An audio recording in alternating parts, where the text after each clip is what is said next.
You're listening to the podcast of the Andrea Mitchell Center for the Study of Democracy at the University of Pennsylvania. I'm Matt Berkman. Today's guest is Nadine Strossen, the John Marshall Harlan II Professor of Law Emerita at New York Law School.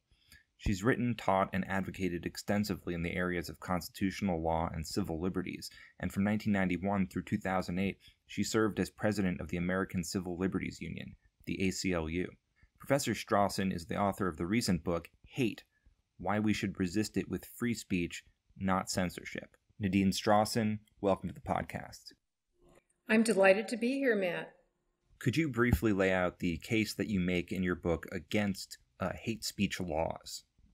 The only verb in the title of my book is resisting, and that appears in the subtitle. The book is called Hate, Why We Should Resist It with Free Speech, Not Censorship. So the main thrust of my book, Matt, is how do we effectively resist the hatred, discrimination, and stereotyping that are all too prevalent, not only in the United States, but also around the world. This is something that I have crusaded for my whole life. It has special personal resonance as the daughter of a Holocaust survivor who had many family members brutally killed in Nazi Germany, and my own father barely survived. So believe me, if I thought that censoring so-called hate speech was an effective way to counter hateful attitudes, not to mention hateful, violent, discriminatory conduct and crimes, I would be in favor of it. Unfortunately, the record, which I reaffirmed through the extensive research I did for the book, and we have a lot of evidence of how anti-hate speech laws have been enforced in countries around the world and throughout history, and that evidence confirms that censoring hateful expression is at best ineffective and at worst counterproductive as a way to eliminate or at least reduce hateful attitudes and hateful discriminatory conduct. And I speak not solely for myself, but even more importantly for human rights activists around the world, whom I quote throughout the book, complaining about the negative effect that censoring hate speech has had in their countries. People become martyrs. Their ideas go underground where it's easier for them to recruit each other, harder for law enforcement to monitor them, harder for the rest of us to rebut their ideas or possibly even win some of them away. A bit more controversially in your book, you argue that big social media companies like Twitter and Facebook should protect free speech on their platforms in a way that is as rigorous as the First Amendment protects the free speech of citizens from government interference. So could you just explain that position and just kind of justify that view for us? Absolutely. And first, Matt, I do have to explain a basic fact that most people do not know, which is that the First Amendment, with its protection of free speech, only applies to the government. So we, as users of Facebook, or for that matter, users of traditional media, such as broadcast or cable TV or newspapers, we have no First Amendment free speech rights vis-a-vis any of these private sector actors.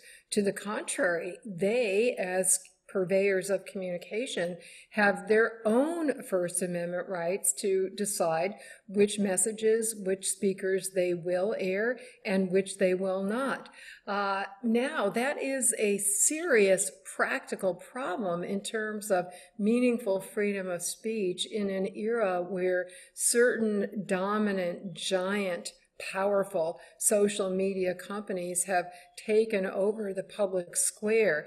As even the United States Supreme Court recognized a couple of years ago, there is no longer any debate, the court said, about what is the most important forum for the exchange of ideas, not only among we the people, to quote the opening words of our Constitution, but between us and the government officials or political candidates who are seeking to represent us and to whom we should hold accountable to us. How can we do that if there's not meaningful free speech on these platforms?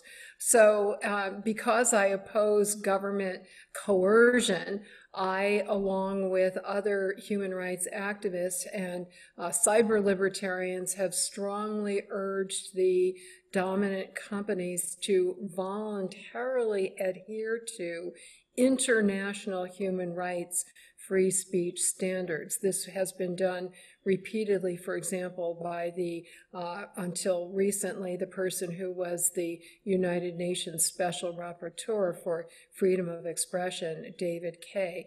And the reason for international human rights standards rather than American First Amendment standards is because this is a global medium, and the International Covenant on Civil and Political Rights, which has a very strong free speech guarantee, has been ratified by 173 out of 195 countries in the world. So there's much more legitimacy and importance for the companies to adhere to those standards, which very largely overlap with the core First Amendment standards. In 2011, the United Nations did adopt general principles that strongly encourage business in general, big business, to voluntarily adhere to international human rights norms, given the enormous power they have for both good or evil in terms of human rights. So this is just building on that call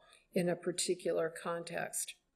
So I imagine that some people might respond by asking, if the state can't establish standards for speech, and if private corporations like Facebook and Twitter also have to abide by the same rigorous protections that as the government does, then how is it that we as a society can set collective standards for how we treat our fellow citizens and how we engage in public? Is there a way to do that?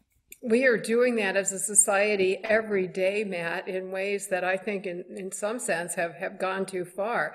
And it's certainly positive to have a culture where it is no longer acceptable to express overtly racist, anti-Semitic, misogynistic ideas. I know this is true in the United States and also in many other countries around the world. You will absolutely ruin your career as a politician or a member of a learned profession or in business if you express not only blatantly discriminatory ideas, but even just ideas or word choices that are deemed to be insensitive. So I think, if anything, we've gone too far with social punishment.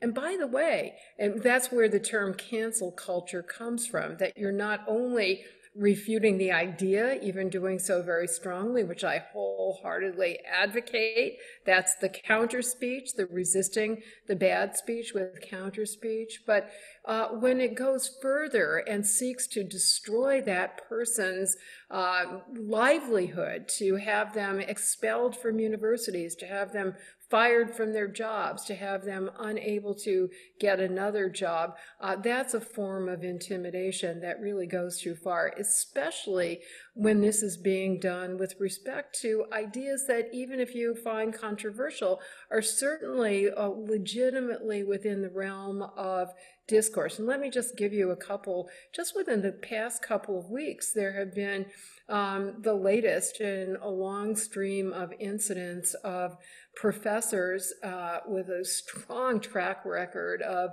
upholding and championing human rights being punished for assigning to their classes really important works that contained the N-word.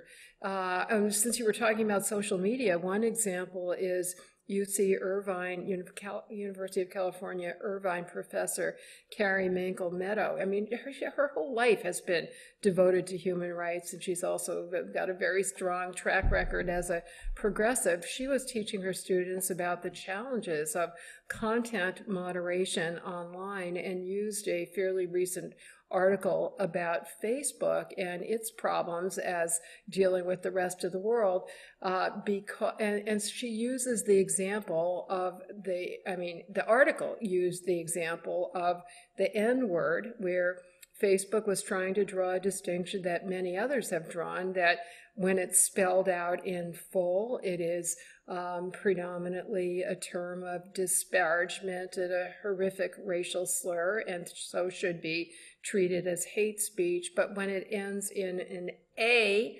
that's often used among Black Americans as terms of endearment. It's often used in rap music as a positive, celebrating their racial identity. So that should be treated differently. Those were Facebook's rules for the United States. But then Facebook discovered that in some other countries, the full-blown word, as it's traditionally spelled, in other countries has the same meaning as when it ends in A in this country, that it can be very positive. So the article used this as an example of how complicated it is and how problematic, I would say, to delegate this enormous discretionary subjective power. In the very same word in one context is hate speech and banned, and the very same word in another context is loving speech and it's not banned. So to teach that lesson, she assigned the article, and it was one of many examples in the article, and she's been attacked and under investigation. The dean issued an edict saying that she would no longer be allowed to teach first-year courses.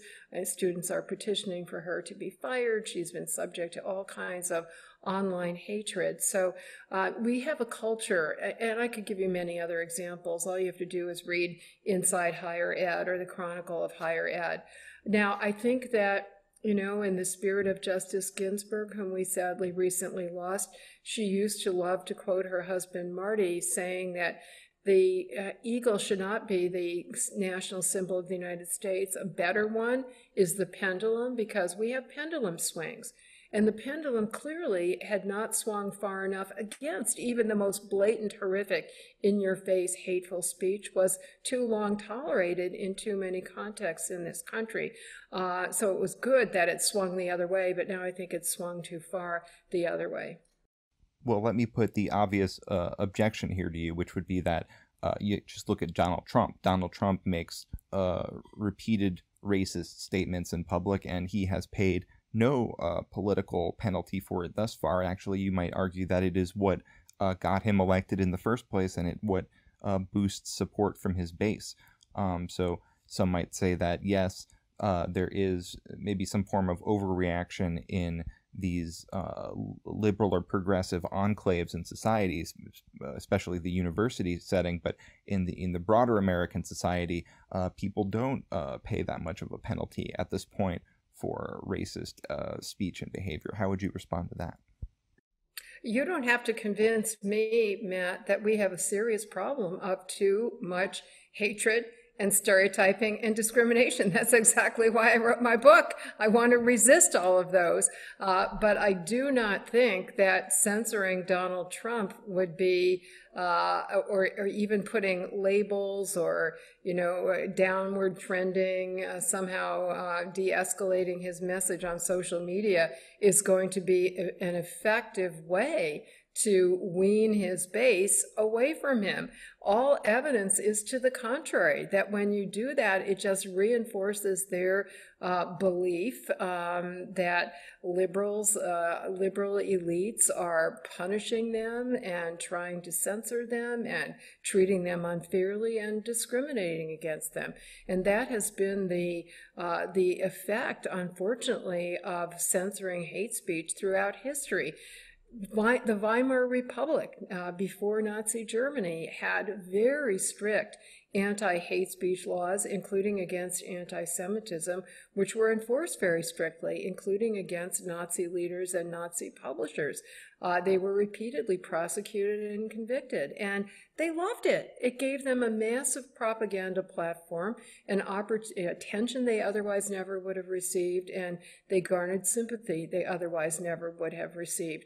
We absolutely have to continue speaking out against those hateful ideas, as many, many people have done. I mean, for example, after the Unite the Right rally in Charlottesville in 2017, there was such a massive outpouring of opposition to the white supremacist message, and even more importantly and notably, a massive outpouring of criticism of Donald Trump for his notorious "there are good people on both sides" statements. To the best of my recollection, it's the only time that major Republican leaders in the Senate and elsewhere have broken ranks with their president to strongly denounce that. Top military leaders denounced that, as did top business leaders who had been joined in two prestigious advisory councils to the president, CEOs of major corporations who really supported his financial policies and tax policies and deregulation and so forth, but they were so disgusted by his failure to denounce the white supremacists that they disbanded. And all over the country, there were spontaneous grassroots protests in favor of racial justice and against white supremacy, movements that are ongoing and I think have continued to see a flowering in the renewal of the Black Lives Matter movement. So I certainly wish that Trump did not have his racist ideas or rhetoric, but I'm not even sure, Matt, whether it hasn't done a net positive in terms of galvanizing more people to be more committed to actually fighting for racial justice.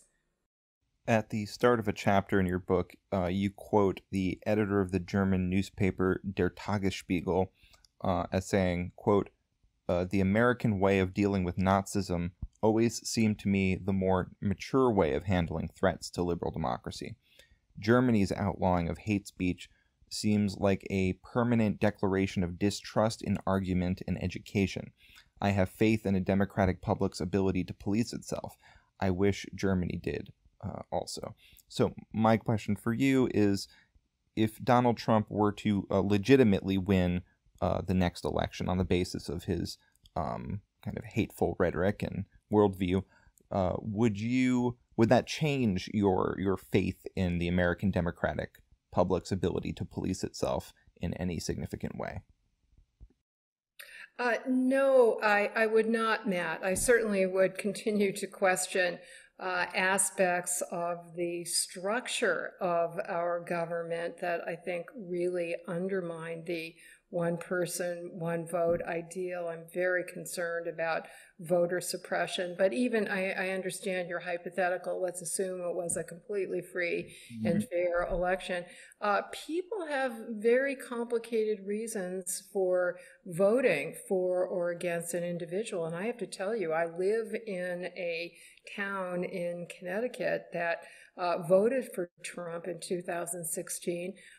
The whole county voted for Trump in 2016, and I have neighbors and friends who voted for Trump, and not a single one of whom has a racist or prejudiced bone in his or her body, but voted for Trump for other reasons, including disliking Hillary, disliking her policies, and believing, I think they were wrong in that belief, but believing that Trump would be helpful to people in economic distress, especially in the working class and middle classes. So I have no hesitation in concluding that Trump himself is a racist, but I do not conclude that that's true for every person who voted for him. And even people who know that he is a racist think that he can't do that much harm because we have civil rights laws and we have hate crimes laws and so forth, but they're hoping that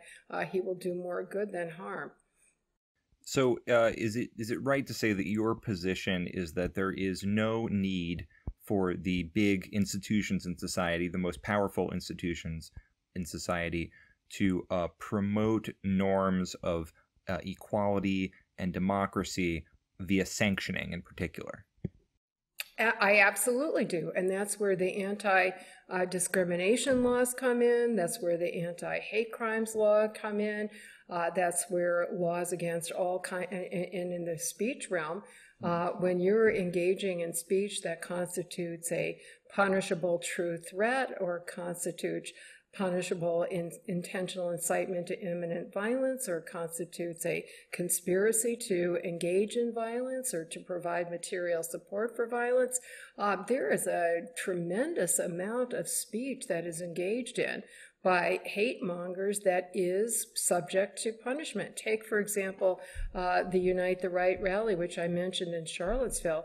My organization, the ACLU, correctly, as the federal judge held, did before the rally object to a last-minute effort to move it without any evidence that there was going to be any violence, with sworn affidavits from the leaders of and the organizers of that rally that they had no intent or plans to engage in violence. However, subsequently, evidence has come to light that they did engage in conspiracy to plan and carry out and instigate violence, which is the basis for a civil damages lawsuit that is being brought and will go to trial very soon in Charlottesville. And I think that, and another judge in that case rejected a First Amendment defense. There's no First Amendment right to use your speech to plan violence, to collaborate with others, to provide material support. And I wholeheartedly agree with the judge who dismissed the First Amendment defense, and I think that that lawsuit should proceed. So we have a lot of tools, and there's a lot we should do, but where I draw the line is where the First Amendment draws the line at punishing or suppressing an idea solely because we detest the idea or have some vague fear that it might at some point lead to danger. The law demands a tight and direct causal connection between the speech and the harm before the speech can be punished. Thanks for that clarification. Which that brings up another question. You mentioned hate crimes laws, and I've heard some criticism of hate crimes laws, first on the ground that they increase criminal penalties and thus increase mass incarceration overall, and that's something we want to decrease in society. But more to the issues that we're discussing, is it not the case that laws against hate crimes in particular are a form of criminalization of speech insofar as they add additional time to a sentence solely on the basis of what somebody was thinking or saying at the time that they committed a crime? That is a very important question, Matt. And in the ACLU, when these laws first were seriously considered and being implemented, we had very, very serious and extended debates with a split vote. And I see very strong civil liberties perspectives on both sides. So let me give you both perspectives. First of all, for those who might not be aware of it, the term hate crime, I prefer bias crime, is anything that is independently punishable as a crime. That means independent of its thought. So it's its motive. It's an assault against a person or vandalism of property. If that crime is committed for a discriminatory reason, the particular victim is singled out specifically because of discrimination. So vandalism of a synagogue or a mosque because of anti-Semitism or Islamophobia, or an assault on a gay person because of homophobia. Then an additional so-called enhanced punishment can be added to the usual punishment. Put aside for a moment the overarching problem that we are definitely imposing much too high punishments across the board. That's a separate concern. But specifically on this issue, one perspective would be the one that you aired, that added penalty is attributable to the idea, the thought, the belief, the prejudiced idea that motivated the crime. So that aspect of the punishment is punishing a thought crime, which would be deeply inconsistent with basic First Amendment free speech principles. But here's the other perspective, which is the one the ACLU came down on with my personal support. I think this is the better of the two arguments. And this is why I like to call it a bias crime. To me, it is a form of anti-discrimination civil rights law. Think about it. The most famous civil rights statute, probably the 1964 Civil Rights Act, took something that is otherwise completely legal in this country to refuse to hire somebody or to fire somebody. We have an employment at will system. You can do that for any reason or no reason, except under the civil rights law if you are doing it for a discriminatory reason. So you can refuse to hire somebody for any arbitrary or capricious reason as long as it's not because of discrimination on the basis of race and so forth.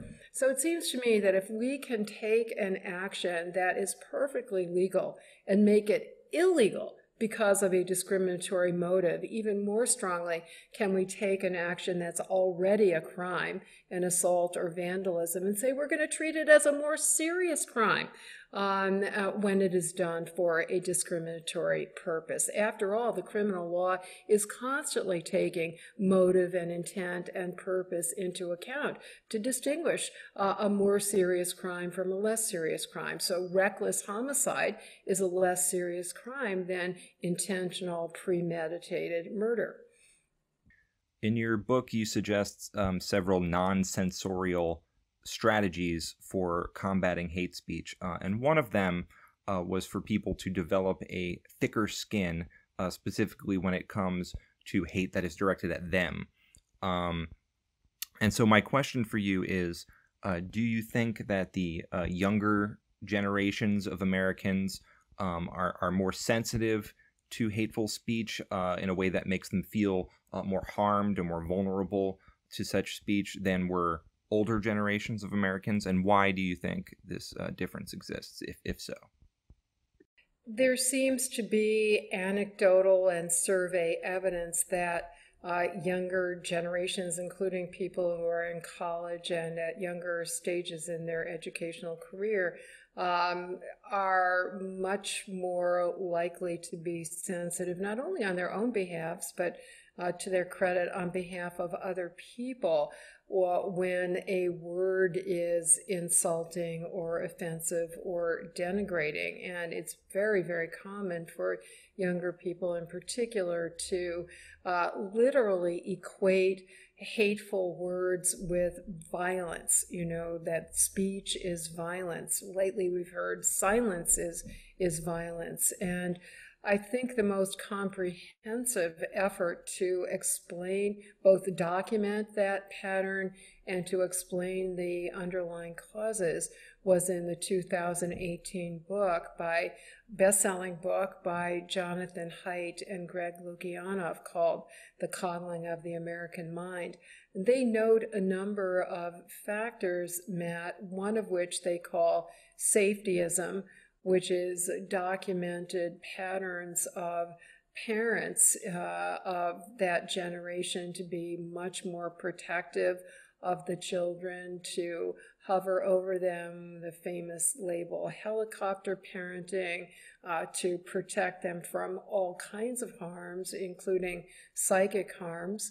And a related cause is which is positive. All of these are positive to some extent, right? We want kids to be protected from harm, including psychic harm. And relatedly, there's been more awareness of mental health problems and more of a sense of responsibility that schools and other institutions should protect children from psychic and emotional harms as evidence of increasing anxiety and depression is mounting. So all of that is positive. But what was so interesting about the Haidt-Lukianoff book, with Jonathan Haidt being a very respected social psychologist who quotes many other psychological mental health experts, that while those parents and teachers think that they are doing good for the mental health and well-being of kids by protecting them,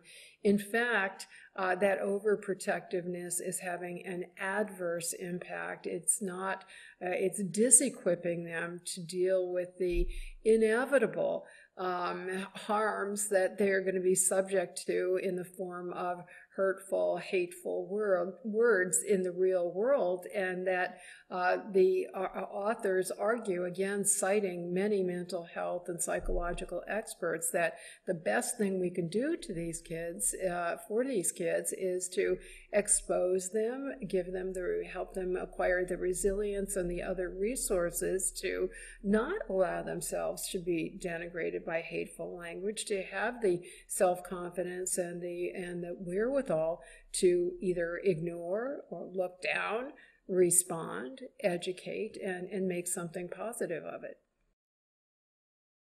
To pivot a little bit away from your book and more towards recent events, current events, I'm not sure how involved you are with the ACLU today.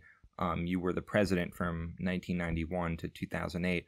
I'm just wondering if the ACLU has a plan for the upcoming election in the event that President Trump loses the vote but refuses to leave office.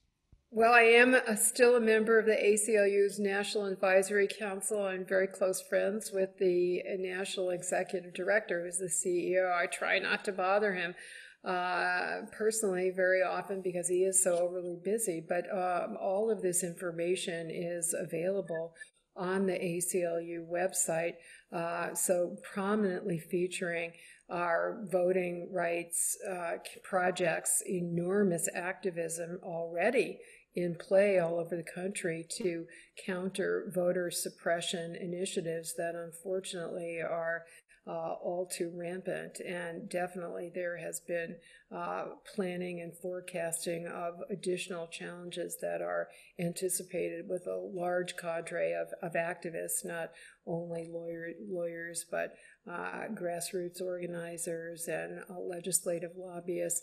One of the many strengths of the ACLU is that it's not only an advocate at the national level in Congress and before the Supreme Court, but we have an unparalleled nationwide network of grassroots activists in every single state in the country with multiple offices.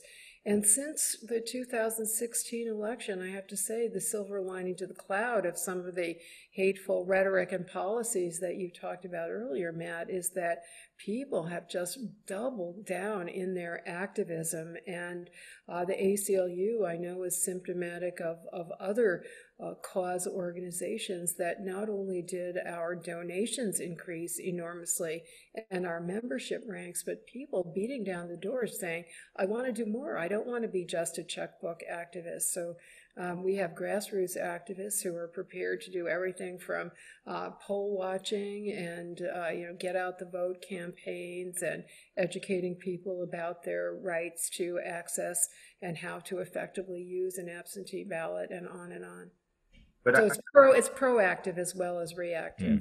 But I am wondering specifically about a kind of unprecedented situation, a kind of constitutional crisis that might occur in November that goes far beyond, the voter suppression we've seen in the past. Do you know if there are any plans to deal with that kind of situation and how that might be done? I have heard about that planning. I have not looked into the details or asked for the details from the ACLU or for others. What I've heard, especially on the front lines, is that both presidential campaigns and both major political parties have batteries and cadres of lawyers and that are already preparing for the whole panoply of possible outcomes. And I'm sure each one has lined up civil society organizations to join in the cause. But this is so interesting because, I think the greatest fear for any democracy is that these kinds of conflicts would be resolved by violence. And it's so appropriate that instead we're very much hoping and have reason to believe and continue that hope that they will be resolved by combat, but combat in the courts of law, not in the streets. The last time that there was a contested election in the United States, back in 2000, you were president of the ACLU. At that time, was there any participation by the ACLU at the level of the Supreme Court in the Bush versus Gore litigation? That's an excellent question, Matt. And if my honest answer, which is what you would expect, is I don't remember precisely, but I would not be surprised. Certainly, after the fact, we were highly critical of the Supreme Court's rationale in Bush versus Gore because it was, a very odd, that's the most diplomatic word I can use, concept of equality that was being enforced in that case. And in fact, it epitomizes lawlessness and the abrogation of the rule of law, which is actually the underlying prerequisite for any civil liberty, any human right, when the court expressly said, this case will have no precedential value. I remember quite a few years later, the head of the ACLU, the then head of the ACLU's LGBTQ rights project, a wonderful lawyer named Matt Cole, who is now a professor in California, he was giving a talk and somebody asked him, what is the worst decision the Supreme Court has ever issued for LGBTQ rights? And everybody thought he was going to answer Bowers versus Hardwick, which was an older decision in which the Supreme Court had upheld so-called sodomy laws with, horrible, insulting, defamatory language about sexual orientation minorities. It was finally overturned in a subsequent case, Lawrence versus Texas. But Matt said, no, that's not the worst one. The worst one for LGBTQ rights, or for the rights of any minority group, was Bush versus Gore. Because by eliminating the rule of law or threatening it, the rule of law is the only hope for those of us who lack majoritarian political power. So my last question to you is, in your close to 2 decades as president of the ACLU, what would you say was the most important case that the organization worked on in that time? Off the top of my head, and there are many contenders, but the first one that springs to my mind is Reno versus ACLU, decided in 1997. Janet Reno was then the Attorney General of the United States. This was the very first Supreme Court decision about the Constitution in cyberspace, and more particularly, it was the very first decision in which the court examined what the free speech rights would be in this then brave new medium of the internet and the World Wide Web. The government, the Clinton administration, with the support of almost every member of Congress, had supported a law that essentially relegated the internet to the same lowly, almost unprotected, or very unprotected free speech status of the broadcast media, where I still can't quote the Supreme Court's famous decision involving a jacket saying, fuck the draft. I mean, that's how strong the censorship still is in those domains. And the government was arguing that that same restricted limits on speech that was considered indecent or patently offensive should be extended to cyberspace. So it was a huge victory for the Supreme Court, essentially unanimously, to reject that argument. And we would not have had social media for all the negatives, but also the huge positives that it has, as the court forecasted, literally enabled every single person on earth to communicate with literally every other person on earth. Interesting. Nadine Strawson, thank you so much for joining us on the podcast today. Thank you so much for having me, Matt.